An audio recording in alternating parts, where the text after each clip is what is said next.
tous et bienvenue dans Avec vous au quotidien, l'émission qui décrypte chaque mois un sujet qui vous concerne et ce mois-ci, un sujet qui fait vraiment partie de votre quotidien. La gestion des finances au sein du couple. Amour et argent, peut-on vraiment tout partager? C'est la question à 1000 € et pour y répondre, comme chaque mois, deux invités. Notre notaire Xavier Chabran, bonjour. Bonjour. Vous nous donnerez bien sûr quelques recommandations et conseils pratiques sur ce qu'il est bon ou pas d'envisager pour que amour et argent fassent bon ménage. On aura tout un tas de jeux de mots, je pense, dans cette émission. Et puis en face de vous, Patricia Blin, bonjour. Bonjour. Psychologue clinicienne. Avec vous, nous allons essayer de comprendre un petit peu les mécanismes finalement qui régissent notre rapport à l'argent et ce que nos organisations en la matière disent un peu de nous aussi finalement. Déjà peut-être pour commencer, est-ce que vous diriez que ce sujet de l'argent au sein du couple, c'est un sujet tabou, Xavier Chabran? Est-ce qu'on en parle spontanément dans vos études notariales? Alors pas du tout, on le contourne. Et c'est à nous d'amener le sujet très fréquemment pour que les langues se délient. Et alors, on parle de couple, mais il faut bien avoir en tête qu'il y a beaucoup de formes de couples différents. Il y a plein de formes de conjugalité. Il y a 16 millions de personnes en France qui vivent à deux. Mais il y a donc 73% des gens qui sont mariés. Oui. Et 7% des gens pacsés et 20% en union libre. Donc on a l'impression qu'il y a autant de pacs que de mariages, parce qu'il y a 250 000 mariages par an et 200 000 pacs. Mais en fait, souvent, les pacsés se marient après. Donc il y a quand même une forte proportion de gens mariés. Et alors, les gens mariés vous en parlent de ce sujet, de comment répartir un peu les choses, comment faire en sorte que la vie au quotidien, financièrement, se passe bien? Encore faut-il qu'ils nous consultent avant la noce, puisqu'il n'y a que 16% des couples qui font des contrats de mariage. Et c'est bien regrettable parce que la consultation est libre et gratuite, puisque nous sommes officiers publics ministériels. Et même si ça ne débouche pas sur un contrat, au moins on peut en parler. Et le contrat en lui-même ne coûte que 400 €. C'est vrai que pour le coup, on va y revenir à ce contrat de mariage parce que ça peut vraiment être un outil finalement intéressant pour établir des bases claires et précises en matière de répartition des biens et des charges du couple. Mais avant ça, Patricia Blin, peut-être vous faire réagir sur cette notion de l'amour et de l'argent qui sont souvent présentés comme un peu antagonistes. Il n'y a qu'à voir quelques expressions assez courantes comme vivre d'amour et d'eau fraîche ou alors quand on aime, on ne compte pas. Qu'est-ce que ça suggère finalement Oui, ça suggère qu'on est bien embarrassé pour répondre à ces questions-là. On est divisé en fait. Il y aurait d'un côté l'amour et d'un côté il y aurait l'argent et que les deux ne feraient pas forcément bon ménage. Effectivement, ces expressions sont populaires, on va dire. On a du mal à intégrer que amour et argent finalement peuvent cohabiter ensemble. Il y a le côté mesquin de l'argent, oui, c'est ça? Exactement, parce que l'argent serait vu du côté plutôt bas, mesquin. Ce serait pas joli d'en parler dans une relation d'amour. Mais il faut aussi se rappeler que, avant, c'était des contrats, des mariages, vous voyez, plutôt d'argent, des arrangements financiers entre familles. C'est vrai, quand on se mariait, on allait chercher la famille Intel ou pour rassembler des patrimoines, peut-être. Donc du coup, là, on était plus sur un mariage, une réunion finalement d'affaires et d'argent. Donc on ne parlait pas d'amour déjà à ce moment-là. Maintenant, on fait tout l'inverse. Mais en parlant d'amour, dans une union entre deux personnes, on occulte a priori cette notion d'argent qui est extrêmement importante. Et pourtant qui arrive très tôt dans une relation à deux. Oui, absolument. En fait, la notion d'argent, elle est là dès le début de la rencontre finalement. Quand on commence à se rencontrer, à sortir avec quelqu'un, pour le dire comme ça, de façon très simple, qui va payer le verre, qui va payer le cinéma, la sortie qui nous fait plaisir? Est-ce que c'est chacun pour soi ou alors on partage l'addition? Et alors c'est vrai, j'avais envie de faire cette petite aparté-là où finalement, il n'y a pas si longtemps que les femmes ont un compte bancaire et elles ont le droit de travailler sans l'accord de leur mari. Une autonomie financière. Il y a une autonomie financière, puisque effectivement on est issu de tous ces codes sociaux, ces codes moraux, la galanterie aussi, de toutes ces coutumes, qui fait que c'est plutôt l'argent est plutôt du côté de l'homme et c'est l'homme qui invite par galanterie ou par rapport à tout cela. Et que en fait finalement c'est encore dans l'inconscient collectif. Aussi cela. Et ces expressions, effectivement, le démontrent aussi quelque part. Alors, juste après cette introduction, je vous propose à tous les deux d'entendre ce que disent des couples que nous avons croisés au salon du mariage de Rennes. Quel rapport ont-ils avec l'argent et la répartition, finalement, de leurs dépenses? Eh bien, écoutez. Amour et argent. Amour, le bonheur, je pense. Le bonheur, la passion.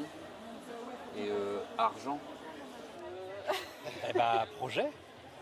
Les projets. Ah, les projets, l'argent c'est le projet et l'amour c'est ce qui nous unifie tous les deux pour construire ce projet, je pense. Ouais, c'est vrai. C'est belle histoire. À partir du moment où on devient un couple, je vais dire, quelque part, l'argent, c'est l'argent pour nous deux, hein, que ce soit gagné par l'un ou par l'autre, ça ne change pas grand-chose. On Compte mélange. commun et après compte individuel de chacun. Du coup, lui, il ne gère pas et Non, ouais. Moi, et je prends le contrôle, quoi. c'est un peu ça. Nous, on a chacun nos propres comptes. Après, on a un compte joint pour voilà, les gros, la maison. On mélange tout, les factures et tout ça. Après, on a nos propres comptes, mais a on nos compte propres pas. comptes, mais Si on- on se donne 20 euros, même si On c'est moi qui ai partage retiré, tout, on quoi. partage tout. On tient beaucoup à avoir notre Indépendance. indépendance financière. Ouais. Après, pour la gestion des projets communs, On se consulte de toute façon. Donc, oui, on se consulte. Et puis après, pour les petits achats plaisir, voilà, chacun est un peu libre de faire comme il veut. Dans la globalité, c'est plutôt le partage. Et puis après, l'idée, c'est d'avoir quand même chacun de son côté la possibilité d'avoir quelque chose pour faire un cadeau à l'autre qui est vraiment un cadeau finalement personnel, quoi. Moi, je prends la carte du compte commun Lui, pour lui, mes il bières, boit, mais il boit des pas choses mal comme sur ça. sur le commun. Moi, je me fais avoir, en fait. Un peu, hein, Ouais. faut le dire. Je viens de m'en rendre compte. Voilà, Madame se rend compte donc qu'elle se fait avoir. Maître Chabran, en fait, notre rapport à l'argent, c'est aussi une question d'éducation, hein, clairement. Totalement, on n'est pas issu de nulle part. Quand on n'en a pas manqué, très souvent on n'en parle pas parce qu'on ne parle pas de ces choses-là. Mais en fait, c'est un interdit qui vient peut-être d'un héritage chrétien. Et puis on en parle malheureusement, même dans ces couples-là, quand on en a moins, quand se profile la séparation. Et là, il faut compenser une baisse de niveau de vie. Alors qu'à l'inverse, quand il a fait défaut dans l'éducation, on en parle comme quelque chose de valeur, parce qu'on a le sens de l'argent, on a le sens de la valeur des choses. Alors parfois, on compte trop. Ou inversement, on veut prendre une revanche sur la vie et là, on affiche trop sa réussite. Le juste milieu n'est pas toujours facile à trouver, Patricia Blin, pour compléter. Il faut vraiment la construire à deux, cette relation à l'argent, en fait. Oui, alors il faut prendre aussi en compte qu'on a tous notre histoire personnelle vis-à-vis de l'argent et vis-à-vis de l'amour aussi, hein, puisque ça se construit, on va dire, insidieusement dès notre enfance, finalement, le rapport à l'argent, hein, puisqu'on a entendu forcément les messages de nos parents, les croyances issues de notre contexte social, culturel, comment était effectivement le niveau financier dont vous parliez là tout à l'heure, Monsieur Chabran, effectivement. Hein, est-ce qu'on a peut-être manqué d'argent, donc on a vécu dans le manque, dans la peur, justement aussi, ou alors une aisance, une fluidité. Hein. Donc effectivement, quand on se rend compte, finalement, on est issu de deux histoires différentes il va falloir composer avec la différence de l'autre, ce qui va peut-être venir éveiller des incompréhensions, des conflits, on n'a pas les mêmes valeurs peut-être. Donc voilà, donc c'est aussi toute la richesse du couple, hein, parce qu'on est aussi d'évoluer, puisqu'on est aussi là pour grandir, j'allais dire agrandir, mais pour grandir aussi personnellement et dans le couple, pour arriver aussi à une certaine maturité. Alors nous y avons fait une courte incursion il y a quelques instants avec nos interviews de couple qui s'apprêtent donc à faire le grand saut. Retour au Salon du mariage de Rennes avec ce reportage d'Emilien Bernard. Chaque année, ce type d'événement permet donc aux futurs mariés de trouver des idées, de rentrer en relation avec des prestataires et de préparer leur jour J. Un mariage, c'est bien souvent le fruit d'arbitrage financier, tout en devant rester un grand moment. Voyez plutôt. Bijoux, dragées, cocktails, DJ, caravane photo. Le salon du mariage propose à peu près tout ce dont les futurs mariés pourraient avoir envie le jour J. Entre les traiteurs et les wedding planners, des animations parfois insolites, comme André, le faux serveur. André, il est super sympa, il est super gentil, c'est un faux serveur. Il s'intègre à une équipe de traiteurs. Personne n'est au courant à part les organisateurs et le traiteur. Et André, en fait, il est un peu maladroit, il est un peu gauche. Pardon, je suis là. Je vais me la péter. J'ai des standing ovations. Parce qu'ils adorent la fantaisie et la subtilité du truc. Mais les stars du salon restent les costumes et les robes. Symbole par excellence du mariage, les prix de ces créations qui ne seront portées qu'une seule fois peuvent rapidement s'envoler. Alors certaines marques se sont spécialisées dans les costumes à bas coût, comme ce magasin situé dans le Morbihan. On commence à partir de 199 € le 2 pièces, 259 € le 3 pièces. Certaines personnes, oui, vont arriver avec un budget précis et nous, notre but, c'est de pouvoir habiller tout le monde, de ne pas donner de la frustration en fait. Et pour les robes, cette enseigne propose une solution plus originale pour permettre au budget serré de porter une vraie robe de créateur. En fait, depuis plusieurs années, on voit que le marché, la vie est chère, que le mariage c'est super, mais ça coûte cher aussi. On a décidé de recalibrer en fait notre activité. Donc, c'est de proposer de la location de robes de mariée dans un souci écologique, économique surtout, de pouvoir en fait leur permettre d'avoir accès à des grandes robes de grandes marques à des tarifs réduits. Des bons plans qui peuvent réduire la facture de l'événement. Pourtant, le budget moyen d'un mariage est en augmentation. Il se situerait autour de 15 000 €, une moyenne qui cache néanmoins de très fortes disparités. Voilà, donc des couples qui vont contracter ou pas un contrat de mariage, ce qui serait plutôt une bonne chose finalement, Maître Chabran. À quoi ça sert, quand on choisit le mariage, d'opter pour un contrat? Qu'est-ce que ça permet?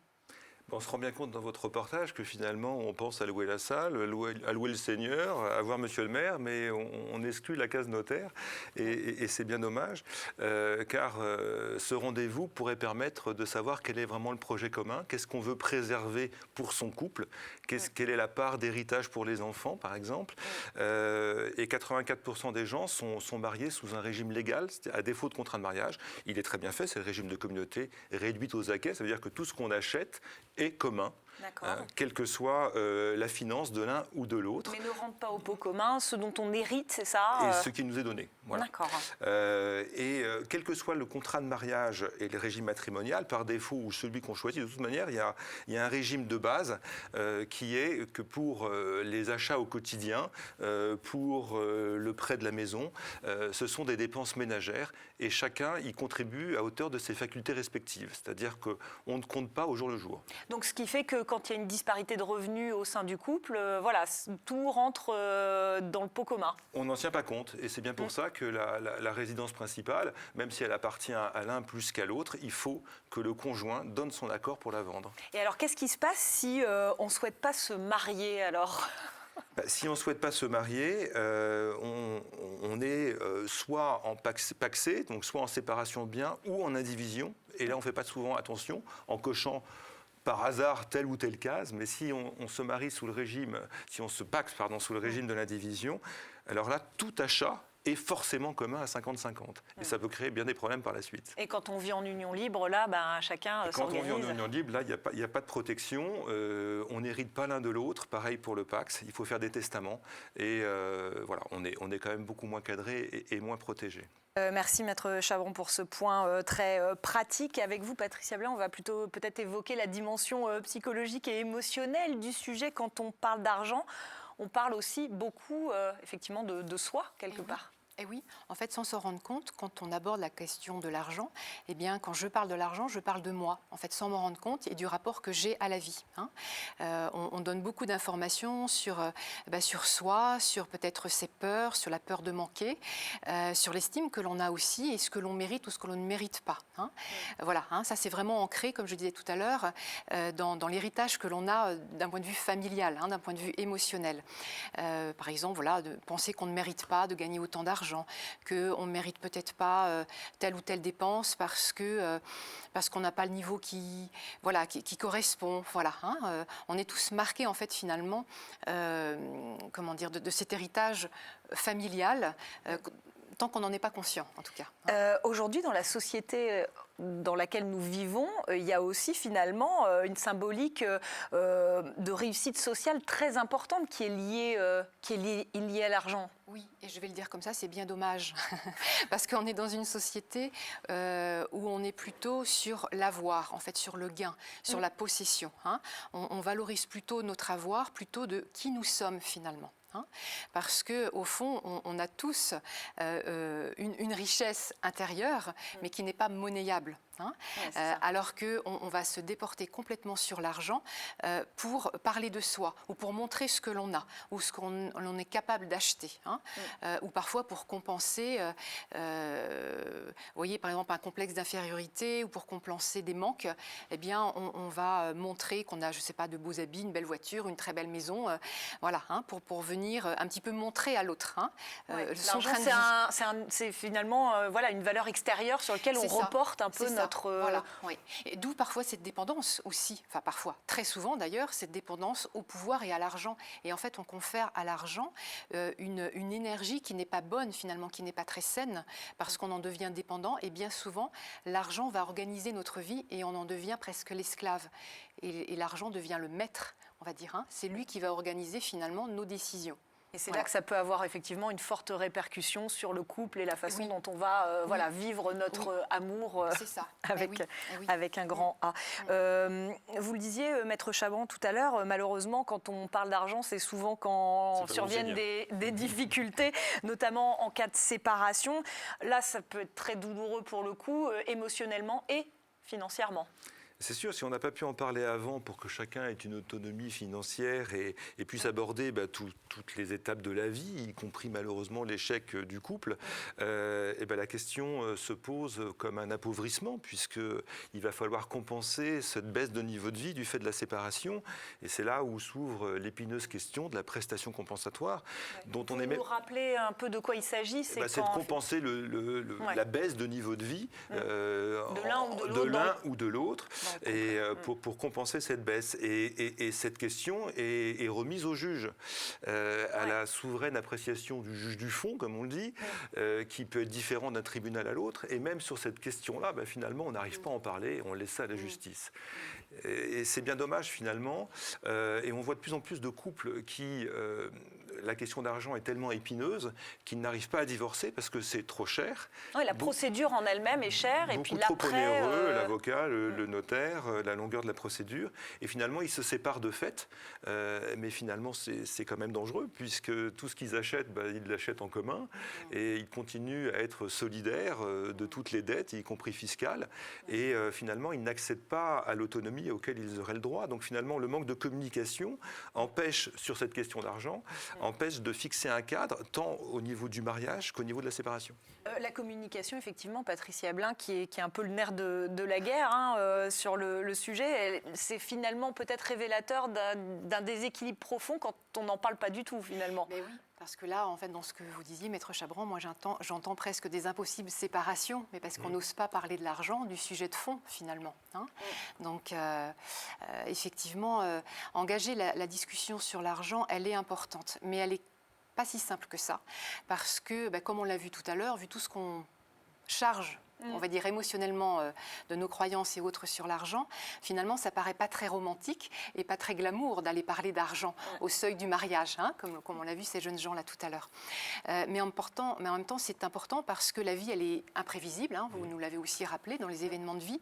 Et effectivement, c'est important peut-être de devancer les hauts cas où de la vie. Hein. Les risques, effectivement, l'un des deux conjoints peut décéder. Voilà. On peut aussi perdre son emploi et puis évidemment il peut y avoir une séparation. Alors évidemment on n'en est pas là en général dans nos discussions quand on s'unit, mais on ne sait pas ce que la vie va amener. Hein, donc c'est important de pouvoir en parler. Quand on n'est pas d'accord sur le sujet, vous dites que parfois c'est un peu l'arbre qui cache la forêt aussi. Oui, parce qu'en fait l'argent et l'amour finalement sont un peu j'ai envie de dire comme ça, un peu en parallèle au niveau des sujets. Quand un couple va bien, généralement les questions d'argent, elles vont bien aussi, vous voyez, c'est fluide. Mais dès qu'il y a un déséquilibre, des non-dits dans le couple, eh bien tout d'un coup, il commence à avoir des ressentiments, des choses non dites, des frustrations au niveau de l'argent. Hein, où chacun, finalement, commence un petit peu à faire ses comptes, là. Hein. Voilà. Donc, voilà. Qu'est-ce qu'il y met de plus que l'autre, peut-être, hein, ou qu'est-ce qu'il ne rapporte pas assez, voilà. Xavier Chabran, on parlait des désaccords au moment des séparations. Il y a aussi des désaccords, parfois, au moment de la transmission des biens. Qu'est-ce que ça veut dire, là ? Oui, effectivement, l'héritage nous ramène à nos origines sociales. Un partenaire peut beaucoup hériter et l'autre pas du tout. Donc ça crée un déséquilibre, finalement, au projet de vie, et d'autant plus que le partenaire désargenté peut se retrouver complètement, exclu de sa belle famille, puisqu'il n'a pas le droit au chapitre par définition. Et ça crée une rupture.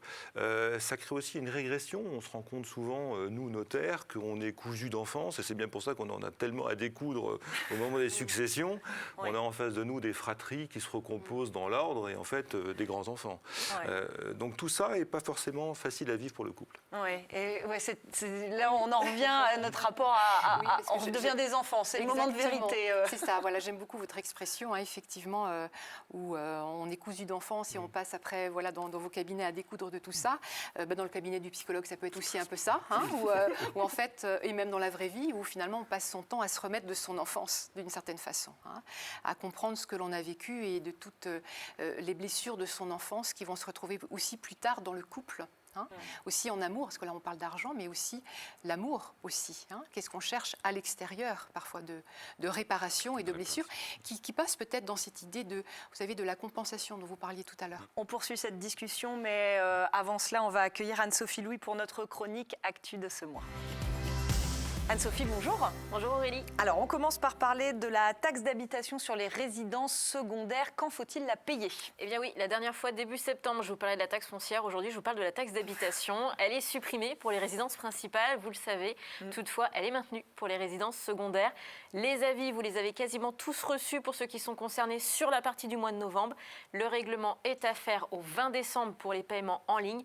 Et si vous payez de manière non dématérialisée, il va falloir anticiper un petit peu plus puisque c'est 15 décembre.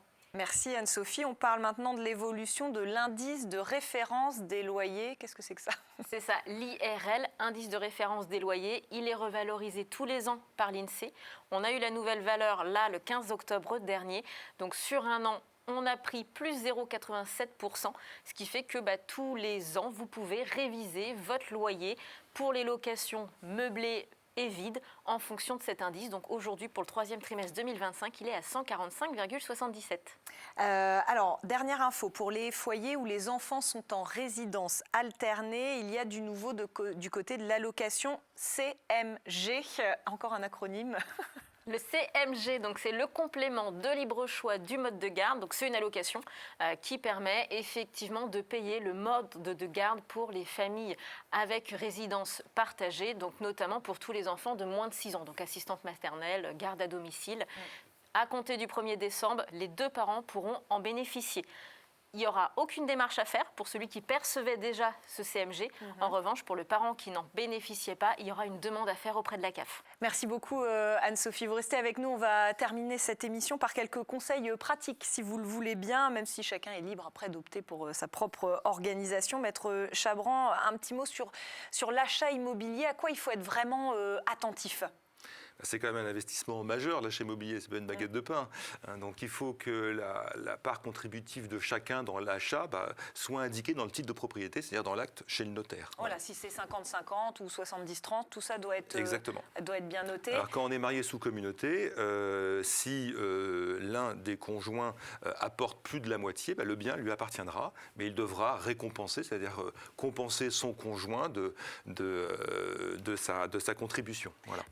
Sachant qu'on ne peut pas présager de ce qui se passe sur l'avenir, donc Exactement. C'est vraiment à l'instant T qu'on définit ses quotités. Exactement, à l'instant T, c'est-à-dire en fonction des apports de chacun, mais pas en fonction à l'avenir sur les 15-20 ans de crédit qui remboursera quoi, puisqu'on est en fait solidaire dans le remboursement de la dette et on peut très bien avoir une évolution dans sa vie professionnelle qui fasse que le conjoint supplée à l'autre. Très bien.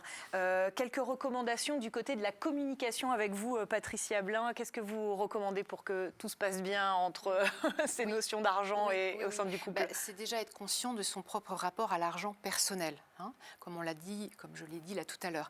Mais aussi prendre en considération que son partenaire a forcément une autre position vis-à-vis de l'argent. Hein. Il a aussi son histoire. Exactement, il a aussi son histoire. Donc c'est vraiment prendre en compte que ce sont 2 histoires qui se rencontrent par rapport à cette notion de l'argent. Donc il faut prendre son temps en fait. Hein. Et effectivement, c'est comme tout dans un couple. Ça doit aussi mûrir, grandir, pour pouvoir évoluer. Donc, et c'est vraiment ne pas hésiter à revenir sur les sujets qui seraient un petit peu épineux, parce que derrière peut-être la petite embrouille sur ce qu'il y a eu à payer, il y a peut-être un sujet beaucoup plus personnel que ça. Voilà. Et c'est de parler vraiment de façon authentique, c'est-à-dire parler de soi, voilà, et aussi dans sa force et sa vulnérabilité. Voilà, en parler régulièrement et de manière un peu approfondie, pas que... Pas que en surface, on va dire. Hein, voilà. Eh bien, écoutez, merci beaucoup à tous les deux, à tous les trois, pour avoir contribué à cette émission.